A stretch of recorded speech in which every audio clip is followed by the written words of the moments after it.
Boom, there's another tag team that you can throw into the division. Then you have the Secret Service. You have Liv Morgan and Raquel Rodriguez, maybe Lyra and Bailey, who have chemistry together that you didn't foresee to have like maybe a long-term run with, but hey, they work well together. Maybe there's another tag team. All of a sudden, Zach, very logical, easy decisions, and I have built you a 6-team tag team division.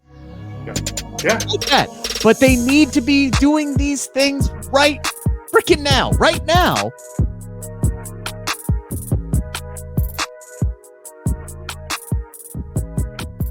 What's going on, everybody? Welcome on into another episode of Discussions on the Takedown MSI. Zach Kayden here with Rick Uccino. Rick, not a fun time of year always for WWE. It's post-WrestleMania, yes, and with that, habitually over the years has come along with some talent cuts and cuts in the office, and we saw some of those cuts last week in WWE, and like some surprising names, I guess. Like in some ways, I think it depends on how you look at it. But this is the list: Braun Strowman, Cora Jade, Shayna Baszler, Dakota Kai, Kayden Karter, Gigi Dolan, Eddie Thorpe, Riley Osborne, Katana Chance, Chikara Jackson, Ora Mensa, Javier Bernal, Gallus, Danny Palmer, and then the contract of Shotzi was not renewed. So not a cut, but she will not be coming back to WWE once her contract's over. So it's an unfortunate thing, that happens in all businesses, and this one too. But are there any names on that list that you saw and went, that's a surprise to me? I mean, Dakota Kai is the one that jumped out immediately. First off, anytime you release somebody who is genuinely as well liked, as well respected, as someone who is beloved by the audience, who is like pushing for her to have more screen time, somebody that you had doing media the week of WrestleMania, even though she wasn't on the card and wasn't on any of the shows really leading up to it. And considering the fact that she was still, at least until you took her off television, heavily involved with your reigning women's world heavyweight champion, it's like you have nothing for her. You don't have anything for her. That one was head scratching to me. I don't know if injury history played anything into that. Same with Cora Jade. That was the other one that was really surprising. That was the one that surprised me a little more so than Dakota Kai, just because like she's younger, she's kind of like she's been around for forever. So that's the one I kind of got. She's 23, 24. 24, I think, yeah. Yeah, so she's 24. She's a year ahead of Roxanne. And I think, as far as like in-ring character development, all that stuff, Roxanne is obviously further along than she was. But she was still somebody that had become a staple over the last 4 years in NXT. Yeah. Whose best in-ring days are still ahead of her. And she never really got a chance to show what she could do, or if she could stick, or if there was a spot for her on the main roster. So it's one of these things where you always have to sit back and you have to go, okay, just looking at it from an outsider's perspective, right? Looking at it, without talking to anybody behind the scenes about what had transpired, what could have gone on behind the scenes that we don't know about. There's only a lot of information. It's the same thing we ask about why isn't so-and-so getting pushed? And why is this person getting put? Well, we don't know what people are like behind the scenes. We don't know who they're pissing off, right? We don't know if they're doing something that they shouldn't be doing. We don't know how hard they're working behind the scenes. It's like there's just things that we don't know about. And I think with everything, with every sport, like you alluded to it, this is not a unique situation. Talent cuts is not a unique situation, right? Like this happens in the NFL, this happens in the NBA, this happens Major League Baseball, National Hockey League, sports all across. It's like whether it's financially driven, whether it's off-field issues, whether it's injury history, whether it's, hey, you're good, but we think we got somebody younger who can come in at a cheaper rate and help us out right now. Obviously, WWE doesn't have a salary cap, so it's not an apples to apples comparison. But these things happen all the time. And I think like we get, as pro wrestling fans and as analysts, I think we get a little bit maybe a little bit more emotionally attached to some of these people. And, I'm not gonna tell anybody how they need to react to terrible news. God knows I've sent some ill-advised tweets in the past, right?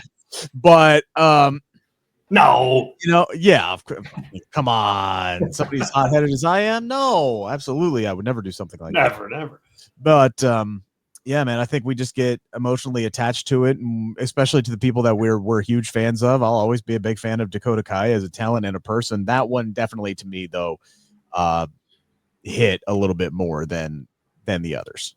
Well, it doesn't mean either that it's any less hard. It sucks. Like, you never want to see anybody, like, even if you're not a fan of Javier Bernal, like, you don't want to ever wish that on somebody. Losing your job, as everybody knows, I mean, it uproots everything. So it's not a nice thing, but it's a fact of life too. But it does suck. I mean, there's no other way to put that. When you look at this list, let me throw another question at you. And I may already know the answer based on what you said, but I'm going to ask it anyway. Yep.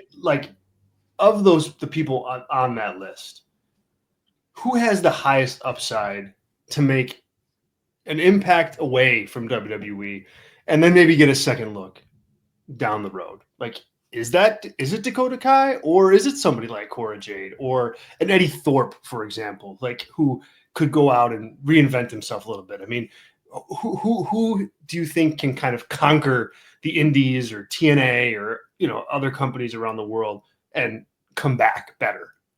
I think obviously any of the younger NXT talent who got released, time is just on their side more than anything. Yeah. Like, I look at somebody that is a factor. Yeah. Yeah. I look at somebody like a Dakota. Now, granted, right, professional wrestlers are going longer than they ever have before in their career. So I look at Dakota Kai and I go, okay, she's 38. Well, 20 years ago, 38 would have been like, oh, you're lucky you're even on television, right? Mm-hmm. Yeah. Especially for a female talent. Nowadays, you're just getting started, right? Like, like, I mean, what, Bianca Belair, like, really just kind of came into her prime within the last few years. She's already in her early 30s. Like, she got started a little bit later in the game, right? So, but there's more time on somebody like Cora Jade's side, who's 24. But I think somebody like a Shotzi, honestly, who never, and she was on Busted Open on Thursday and kind of spoke about this a little bit, someone who never really got a chance to showcase who or what she could be from a character perspective on the main roster with a microphone in her hand. Very rarely did she get any of those reps. I think I can think maybe back to a couple of times that storyline where she ended up like shaving her head down because I believe her sister had cancer. Yeah. Right. So she did that in real life, and then they kind of incorporated into the story that she was doing with Damage Control and Bailey, and she worked a little bit with Charlotte, and that was like her really like lone opportunity to really kind of showcase what she could do. And then she got hurt. And sometimes, there's that old saying in sports, you never lose your starting job due to injury, right? Ask Drew Bledsoe how that one worked out. That is the biggest lie in professional sports. You absolutely lose your starting job due to injury. Okay. It's part of the business, and it sucks. It's the dirty part of the business. But there's a lot of people, I think, who have a chance. Shotzi can go out there and she can kind of reinvent herself, and she could showcase what she can do best, because she is a performer at the end of the day. Like, I know she's done some acting, and she's definitely got a personality to her. So I think she's somebody who could go out there, and if she could hop on with an AEW or even a TNA or something like that, or just take the Matt Cardona route and just go out there and kind of be the queen of the indies to his king of the indies. Yeah, there's a lot of people who have a chance to work their way back. And I think that's also one thing that people need to kind of keep in mind. Like, if there was ever a time to get released from WWE or AEW, it's now, because the landscape of professional wrestling, honestly, we talked about it before, it's the healthiest it's ever been. Like, there are options for people to go out and find the best fit. Like Eddie Thorpe, whatever, it wasn't working, right? Like, it just wasn't a good fit. Blake Christian was another one. He came in, had a copy for NXT. For whatever reason, it didn't work out. He's finding new life over in AEW. Some people just fit better in other companies. Aleister Black, right? This is a guy that did not fit in Vince McMahon's WWE. Found out he didn't really like it in AEW either. Now we're going to see if he can fit in Triple H's WWE. There's a spot where you can try to find and mold and craft yourself. Ricochet is a perfect example of that. Yep. Ricochet, it fits the AEW model to a T. Perfect. Swerve Strickland fits the AEW model to a T. Saraya didn't really fit the AEW model. She's more of a WWE girl, and we'll probably see her back sooner rather than later. And that, to me, is the most interesting aspect of this, because I think a lot of these people, outside of like a Danny Palmer, who's probably done due to injuries, right? Outside of maybe like a Braun Strowman, who is his career is sunsetting, right? He's not really in his prime. A lot of injuries racked up, bigger dude. He probably wants more money than like an indie would be willing to pay him, right? I mean, like, yeah, for the role that he was in, valuable role. Like he put like these other big monsters over, put Bronson Reed over, put Jacob Fatu over. So he definitely, served a purpose. But if you are a company that, for whatever reason, and I know we could sit here and have a completely different conversation about how a company that is consistently touting record gates and record profits and this merchandise sales and this, that, and the other thing all of a sudden needs to tighten its belt. Don't read off my note sheet too much. Yeah. That's a completely different conversation. But if you're going to trim, I mean, you look at a guy like Braun Strowman, who you could always do business with again down the line if you don't have anything for him right now.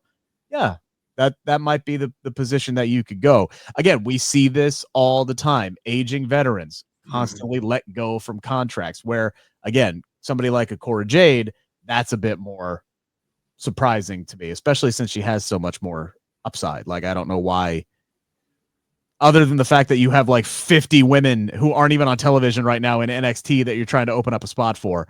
But at the same time, you've let so many women go, not just this round, but you go back. Don't forget, Sonya Deville got let go. Indi Hartwell got let go. Right. You cut Isla Dawn not too long ago as well. Carmella, I know she was hurt, but her contract you let expire. Like, they've trimmed so many women off of the main roster. It's like, okay, why? Yeah. That's the interesting part to me. Why do you think that is?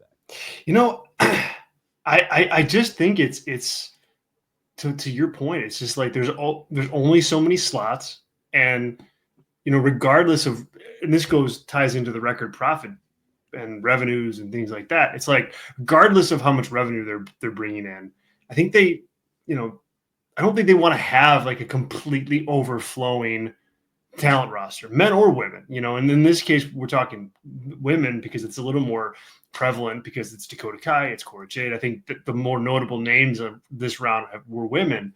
But I just think that they've got a certain amount of spots to fill. And if you have a talent that's kind of gotten all the way through and is not going to occupy one of those spots, then I think you worry a little bit if you're said talent that's on that list. But there is an infinite amount of spots. That's just reality. There just isn't.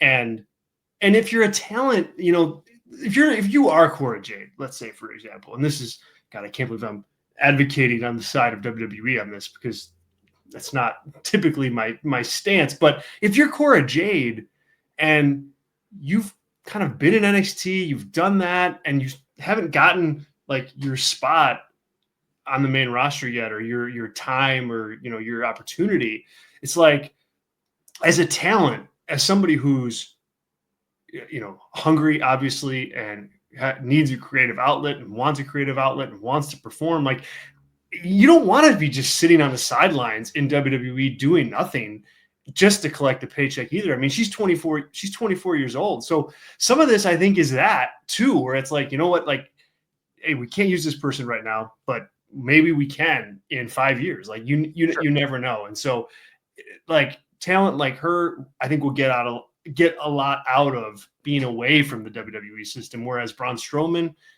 kind of just done. Yeah. Can I tell you my theory? For the main roster women's shuffling that's been going on, because the like we said, you rattle off the names again, right? In the last few years, so the last few months, right? So they've cut Carmella, Indi Hartwell. They have cut Isla Dawn. They have cut Kayden and Katana, who at the time of their release was literally the most tenured tag team that they had. Not only that, the most innovative tag team. And the only real like tag team, not just single exactly. star, single star. Put for like 8 years at this point. Like they were in NXT for like 4 years. They were on the main roster for like 2 or 3 years. My memory serves correct. Yeah. Multi-time women's tag team champions. And yet they had the same tired ass rave party girl gimmick the entire time. Mm-hmm. So instead of, hey, let's repackage them, let's shake them up here a little bit, you just say, let's cut them. Why are you doing that? Like, why are you cutting all of these women? Why are you taking Unholy Union and trimming off one of them and then like leaving Isla or Alba Fire out there to hang out there? Luckily, Chelsea Green was around to throw her a life raft. Please come to my secret Hervis, which that was 100% a Chelsea Green and Piper Niven pitch. I know because I asked her about it WrestleMania weekend. You can read about it on the Takedown on SI. Like, why are they doing all of these things? Why are they taking like literally over a dozen women from the main roster in the last several months?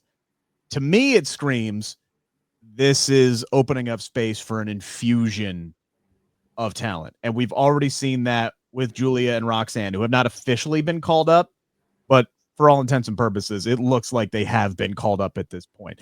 You have Kairi Sane and Asuka who are getting ready to come back. And then you have the rumors that Mariah May maybe be coming in as well. So I think it's maybe they have a lot more women from NXT that they want to move up, and they're just trying to open up some spots to get some of the younger, athletes that they brought in from the NIL deals and stuff like that and introduce them on television and NXT. So at a certain point, you do have to replenish and refresh the talent pool every once in a while. But some of these were very, very interesting to me. I mean, what's the plan now with Zoe Stark? Like, you had her in a group, you had this Pure Fusion Collective, which was a great concept. And I was interested in it for about 4 weeks until you took them off of television. You can't find anything to do with Shayna Baszler. How do you not capitalize at all with Shayna Baszler after you had her beat Ronda Rousey at SummerSlam in 2023? This is also somebody with decades of fighting and in-ring experience that was helping out in NXT. Somebody who could have been a coach in your system for years and maybe still could be down the line, but it's like you weren't doing anything with her. You broke up another tag team that you had. How many, Zach? Yeah, that's the question. How many women's tag teams do they have right now? Take a guess.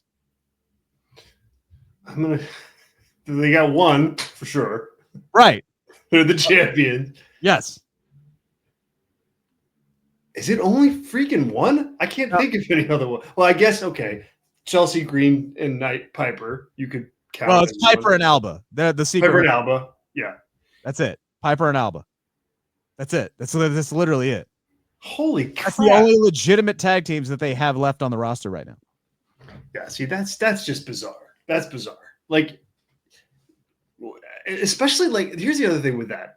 It's like, all the people that you mentioned, as far as, like, who's coming up, like, Roxanne, Julia, Stephanie Vicure, Jordan Grace, Mariah May, none of them are, like, that. They're not going to be, like, tag teams, right? I mean, that's not going to be a thing that they're in. I mean, I think the value in them, that's not to say they're not going to wrestle in a tag team, but their value to you as a company is singles acts. You have so much time to fill on these shows, though. It's like, you'd think you'd want to have a women's tag division, if only to just say, here, we don't know what to put. Like, we have so many episodes of Raw to do and SmackDown and NXT. Like, we need this division just to fill time. Like, if it's nothing else. I mean, think about it. The women's tag team division for the better part of the last 18 months prior to WrestleMania season was dominated by 2 single stars that they put together because, they wanted to bring Jade Cargill along, and Bianca Belair had been in the title scene right for 3 years. to the point where she won 3 consecutive singles matches with the world title on the line at WrestleMania. It's like, okay, let's back her off a little bit. We'll ramp her up, down the line. Let's find something else for her to do. And Jade Cargill and Bianca Belair were a very, very good tag team. Hell, they earned Tag Team of the Year honors in a very down year for tag team wrestling, but they still earned those honors, for different publications. It was basically them and Fraxium, right? Like those were the big tag teams of 2024. And then you break them up. And you had Bianca and Naomi going for a little bit, and you broke them up. And it's like, okay, now all 3 of those women are valuable to you as single stars, but it's still at some point you have to replenish the tag team ranks. Right. And that's where I'm hoping Kairi and Asuka come back in as the Kabuki Warriors. Boom, you have a tag team. Alexa Bliss. Remember when they brought Alexa Bliss back? Yeah, boy. Alexa Bliss is supposed to be, rumors, supposed to be the new leader of the Wyatt Six. Yeah. Perfect. Great. Her and Nikki Cross. Remember, they used to be women's tag team champions on multiple occasions? Done. There's another tag team you can add to the mix. Keep Roxanne and Julia together for a while, because they're not going to come up and be instant single stars. But if they work and this is a team that you like, introduce them as a team. Boom. There's another tag team that you can throw into the vision. Then you have the Secret Service. You have Liv Morgan and Raquel Rodriguez. Maybe Lyra and Bailey, who have chemistry together that you didn't foresee to have like maybe a long-term run with. But hey, they work well together. Maybe there's another tag team. All of a sudden, Zach, very logical, easy decisions, and I have built you a 6-team tag team division. Yeah. Like that. But they need to be doing these things right now, because Liv Morgan is going to be back sooner rather than later, and I really would love to see those WWE Women's Tag Team titles be more than just accessories. Yeah. Which they have done that far too often in their tenure, whatever, their existence. Far too often in their existence, they've basically been they're toys. Yeah. They're toys. They're toy belts. They're stuff to sell. Yeah. And here's the thing that I think annoyed me the most. Again, and I'm not going to tell people how to react to,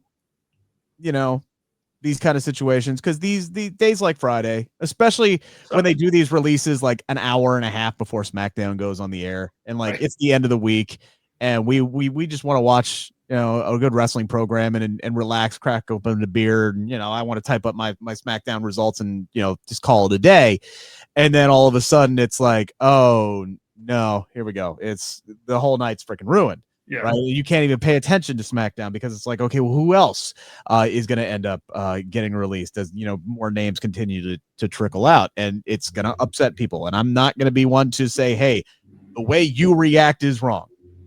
But there is a line of thinking that I just can't get behind. And the line of thinking from so many people that I saw tweeting out and talking is like, see, they don't care. They just need to get rid of those women's tag team championships. Or I told you they had no business whatsoever bringing in the United States Championship and the Intercontinental Championship. What are they even doing, man? They don't even care. I hate that line of thinking, because with as much talent that is out there right now, and not only that, but talent in the women's division that fans, enjoy, that have a following, that work their asses off. I mean, you have had for decades, women have been fighting for the opportunity just to have more to fight for, and they finally have it. And this idea of, WWE trim the roster, you might as well get rid of those things. No. Why punish the women further because WWE is lackadaisical with their booking? Right, it's a false choice. Like, we should be holding WWE to a higher standard and saying, book better. Yes, book better. I just booked you a 6-team division. Have at it. That's free, Paul. Take it and run with it. Yeah. No, it's a false choice. It's like, it doesn't, just because you let people go doesn't mean you should not give the current crop of talent as many opportunities as possible. And the answer to this isn't get rid of stuff. It's book better. Book better. Yes. Think about your tag teams. Think about the fact that you have your tag team champions that are going to be coming back active in what is it, 3-4 weeks? Like, take these 3 to 4 weeks and make a division for them to roll through, even if it's just a couple teams, even if it's just one team at this point. Start tonight. Yeah, start tonight. Right. You can start tonight. Start tonight. Bring back Alexa Bliss and Nikki. What the hell are we waiting for? Yeah, exactly. Like, what are we supposed to sit here and just wait until after Backlash? Is it going to be another week? Okay, fine. So let's just wait another week after Backlash is over. I get it. Backlash is kind of like the spillover for WrestleMania. Okay, so you don't want to start anything like new. You don't want to start anything new. It's not like they started like outside of Becky and Lyra. They haven't really started anything new. Even the McAfee Gunther stuff has been building. If you go back and you watch the shows, it's been subtly building and bubbling up under the surface for a while now. I can think back to 6 months ago when the first time that Gunther looked at Pat McAfee weird at the commentary desk for something that he was doing, right? So like even that story, I can go back and say they kind of started building to this a long time ago. This is all the trickle over stuff. So okay, if we're starting a brand new next week, bring back Alexa and Nikki. Do it now. Get them going. Hell, you could have them spoil Liv's big return. You could bring back Liv Morgan after her Hollywood, excursion and this filming this big feature, which congratulations to her, by the way. Yep. Have them have the Judgment Day literally roll out a red carpet for her. She can come down, she can celebrate, and then just have the Wyatt Six rain down on the ring. You can have the guys, right? Take out the Judgment Day. The Finn and Dom and neutralize them, and then you can have Nikki and Alexa in the ring with Liv and Raquel. You could start that next week. Yeah, if you really wanted to. It just takes a little bit of effort. It literally, it's just a little bit. That's all it is at the end of the day. Yeah, I know you can book good stories. I've seen you book good stories. You do it for the men all the damn time. You have to you have to want to. You have to want to. If there's one. I want to pivot, and we did not talk about this in the production meeting, but I'm just seeing it hit the takedown on SI. Real quick, any final comments on the releases? I think we. No, I just wish everybody the best, honestly. For sure. And I think a lot of people are going to be fine. I would not be surprised. I would not be shocked to see somebody like Shayna Baszler or Dakota Kai wind up in AEW. I think Cora Jade's a slam dunk for somebody like a TNA. Like I think all these people are going to find jobs very, very shortly. I do too. I really do. And I think, Dakota Kai too is somebody that I think, seeing her in AEW would be really cool. So yeah, I mean, we wish everybody the best. It sucks. There's no way around that. All right, quick pivot here. I know we don't have too much time left, but Javon Evans and Ricochet are battling on the old socials today. Wow. Javon Evans coming off the top rope, calling Tony Khan a crackhead, making fun of Ricochet for wrestling in front of 2,000 people. Goodness, that got out of hand quick. Sure did. What is happening here? I don't know. I know Ricochet has been very, very active on social media since he joined AEW and really kind of leaning into his heelish tactics. And a lot of people like to clap back at him. Usually it's fans. Usually it's people in his own locker room. But Javon, that's fine. Yeah, but Javon Evans deciding to throw some haymakers and maybe make a bit of a name for himself in the IWC circles amongst those people who maybe aren't familiar with his work in NXT. Can't blame him for that one. No. Someone is sprinting towards him to take the phone. I'm sure right now at the performance center. Yeah, so this is actually happening right now as well as we speak. So it's there may have been other messages since I've even brought this up. So it's wow. No, okay. Kind of along the same lines, right? Kind of along the same lines as this. This I don't know. This is just Twitter back and forth, bickering, firing shots. It's fun and cheeky at the end of the day. I don't know. Like I said, as somebody who has sent some ill-advised tweets before, as a 20-year-old in the business, I don't know if tweeting the president or calling the president and owner of your biggest competition that you may try to work for one day a crackhead is the wisest decision. But it's out there, Hoss. You can delete it now, but it's been screenshotted. All right. Screenshotted, yeah. Maybe try to claim that you were hacked. I don't know. Also, are we sure that this was his actual Twitter account? Because ever since Elon got rid of the verification, it is difficult, right? Like it is difficult. So I mean, I guess I don't know. I mean, I guess you never know these days. He could just claim he doesn't have a Twitter and it's a parody account or something. So maybe he's got an out, right? The more interesting comment this week I saw was from Will Ospreay. Did you see what Will Ospreay said this week? Yep. Now, granted, this is somebody, working for AEW, gets asked, I think it was by the Daily Mail or the Daily Star, one of the publications overseas. Daily Star, yeah. Yeah. And was asked about WWE, which when you ask a competitor about another company, you should expect some kind of you should expect a non-answer, or you should expect an answer like this. But basically, and I'm paraphrasing here, he went off at the WWE product, basically saying that it's boring. He doesn't like the in-ring style. He said on his worst day, he's better than anybody in WWE in the ring. On his worst day. What do you make of that, Zach? I mean, confidence or arrogance, a little bit of both.